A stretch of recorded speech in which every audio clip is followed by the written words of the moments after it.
You, John Fitzgerald Kennedy, do solemnly swear. I, John Fitzgerald Kennedy, do solemnly swear. That you will faithfully execute the office of President of the United States. That I will faithfully execute the office of President of the United States. And will, to the best of your ability.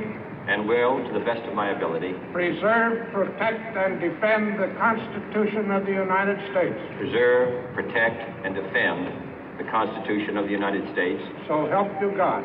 So help me God.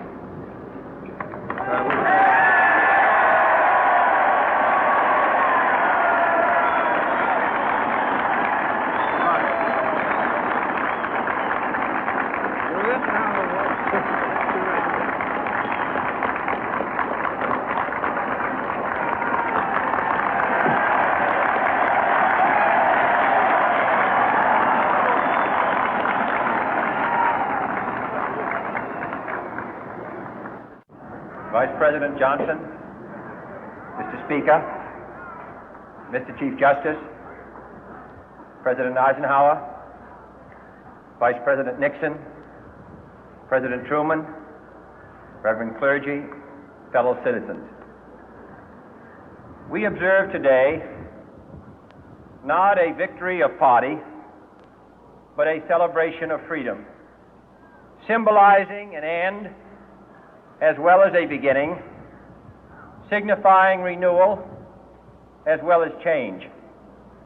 For I have sworn before you and Almighty God the same solemn oath our forebears prescribed nearly a century and 3/4 ago. The world is very different now, for man holds in his mortal hands the power to abolish all forms of human poverty and all forms of human life. And yet the same revolutionary beliefs for which our forebears fought are still at issue around the globe. The belief that the rights of man come not from the generosity of the state, but from the hand of God. We dare not forget today that we are the heirs of that first revolution.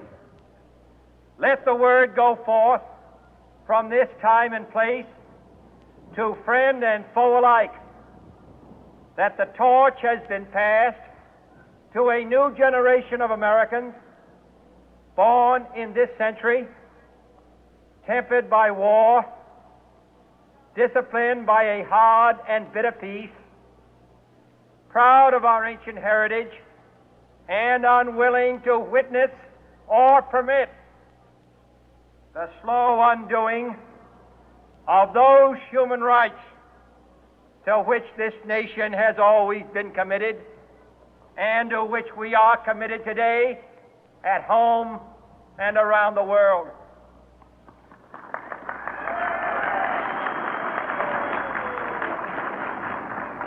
Let every nation know, whether it wishes us well or ill, that we shall pay any price, bear any burden, meet any hardship, support any friend, oppose any foe to assure the survival and the success of liberty.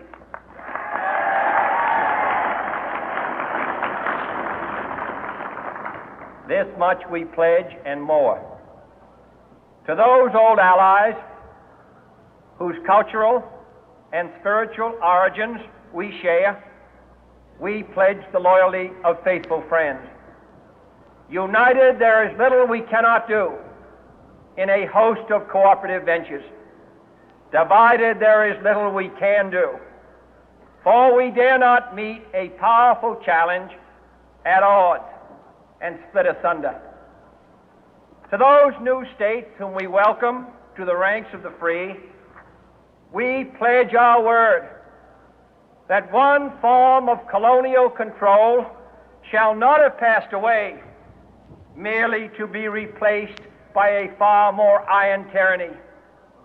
We shall not always expect to find them supporting our view, but we shall always hope to find them strongly supporting their own freedom, and to remember that in the past, those who foolishly sought power by riding the back of the tiger ended up inside.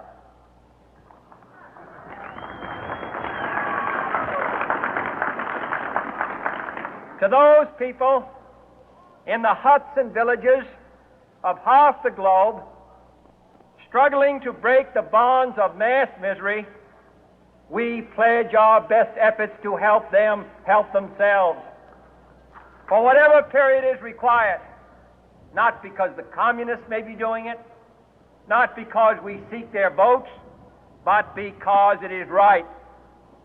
If a free society cannot help the many who are poor, it cannot save the few who are rich.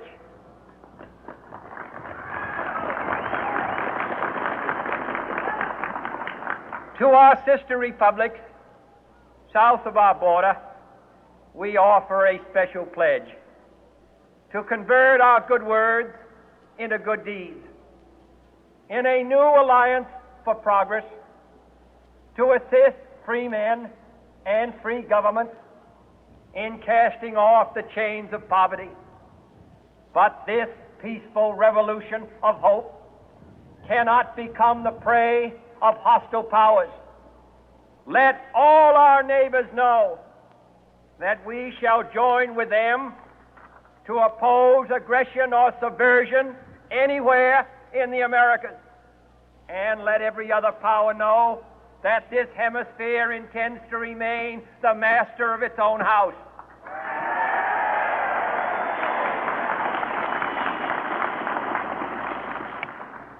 To that World Assembly of Sovereign States, the United Nations, our last best hope, in an age where the instruments of war have far outpaced the instruments of peace, we renew our pledge of support to prevent it from becoming merely a forum for invective, to strengthen its shield of the new and the weak, and to enlarge the area in which its writ may run.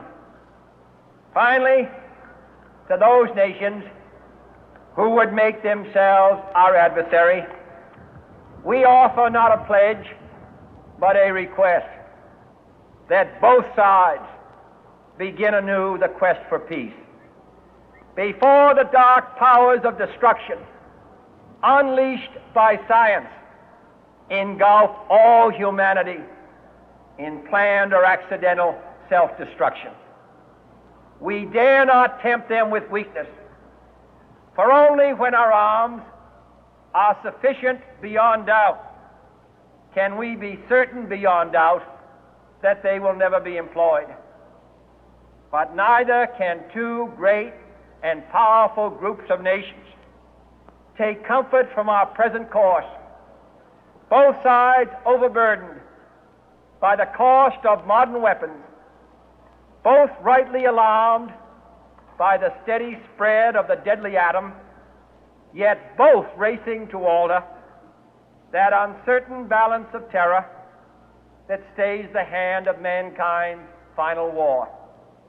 So let us begin anew, remembering on both sides that civility is not a sign of weakness, and sincerity is always subject to proof.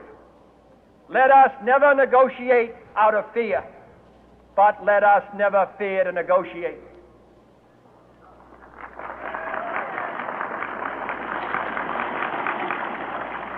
Let both sides explore what problems unite us, instead of belaboring those problems which divide us.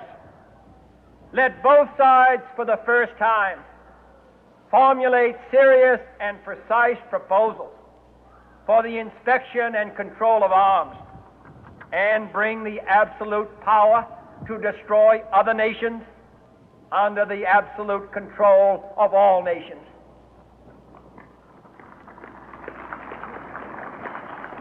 Let both sides seek to invoke the wonders of science instead of its terrors. Together, let us explore the stars, conquer the deserts, eradicate disease, tap the ocean depth, and encourage the arts and commerce. Let both sides unite to heed in all corners of the earth the command of Isaiah to undo the heavy burden and let the oppressed go free. And if a beachhead of cooperation may push back the jungle of suspicion, let both sides join in creating a new endeavor, not a new balance of power, but a new world of law, where the strong are just and the weak secure and the peace preserved. All this will not be finished in the first 100 days, nor will it be finished in the first 1,000 days, nor in the life of this administration, nor even perhaps in our lifetime on this planet. But let us begin.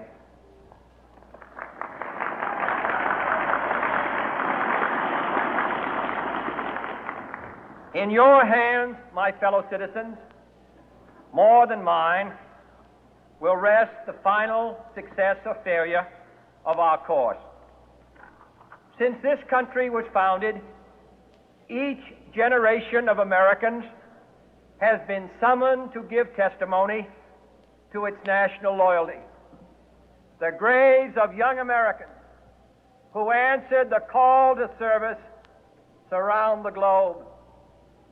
Now the trumpet summons us again, not as a call to bear arms, though arms we need, not as a call to battle, though in battle we are, but a call to bear the burden of a long twilight struggle, year in and year out, rejoicing in hope, patient in tribulation, a struggle against the common enemies of man, tyranny, poverty, disease, and war itself. Can we forge against these enemies a grand and global alliance, north and south, east and west, that can assure a more fruitful life for all mankind?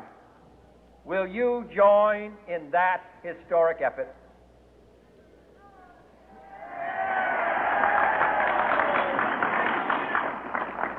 In the long history of the world, only a few generations have been granted the role of defending freedom in its hour of maximum danger. I do not shrink from this responsibility. I welcome it.